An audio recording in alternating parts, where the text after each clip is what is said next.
नमस्कार, मी सचिन शिंदे। आपण पाहताय आपल्या परिसरातील सर्वात जलद आणि विश्वसनीय बातमीपत्र सांगणारं महाराष्ट्र लाईव्ह हे यूट्यूब चॅनल।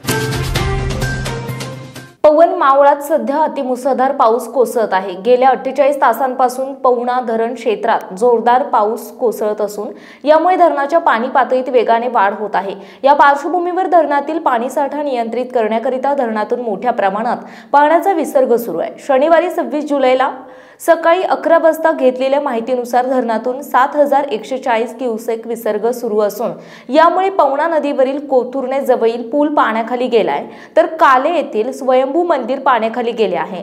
पवना धरणातून पवना नदी पात्रात 7410 विसर्ग असून पिंपरी चिंचवड परिसरातील नागरिकांनी खबरदारी घ्यावी असे आवाहन संनियंत्रण अधिकारी मध्यवर्ती पूर नियंत्रण कक्ष पुणे यांनी दिला आहे।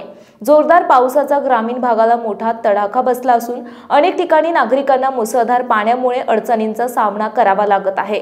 पवना धरणातून 7410 क्युसेक्सने सुरू केलेल्या विसर्गामुळे कोथुर्णे जवळील पूल पाण्याखाली गेला आहे। पवना धरण प्रशासनाने सकाळी 9 वाजता हा उच्च विसर्ग सुरू केलाय। यामुळे कोथुर्णे, वारू आणि मळवंडी या गावांचा पवना नगर बाजारपेठेशी संपर्क तुटला आहे। परिणामी या भागातील दुग्ध व्यावसायिक शेतकरी आणि शाळकरी विद्यार्थी यांना आता शिवली आणि ब्राह्मणोली मार्गे किंवा कडदे मार्गाने पवना नगर आणि कामशेतकडे प्रवास करावा लागत आहे। नागरिकांचे दैनंदिन व्यवहार अडचणीत आले आहे। धरण प्रशासनाने सांगितले की पाणलोट क्षेत्रात अजूनही पाऊस सुरू असल्याने विसर्ग कमी जास्त केला जाऊ शकतो, त्यामुळे नदीकाठच्या गावांना सतर्कतेचा इशारा देण्यात आलाय। आपल्या भागातील बातम्या पाहण्यासाठी यूट्यूबवर महाराष्ट्र लाईव्ह न्यूज चॅनलला यूट्यूबवर सबस्क्राइब करा आणि बेल आयकॉन प्रेस करा। तसेच आमच्या फेसबुक पेजला फॉलो करा।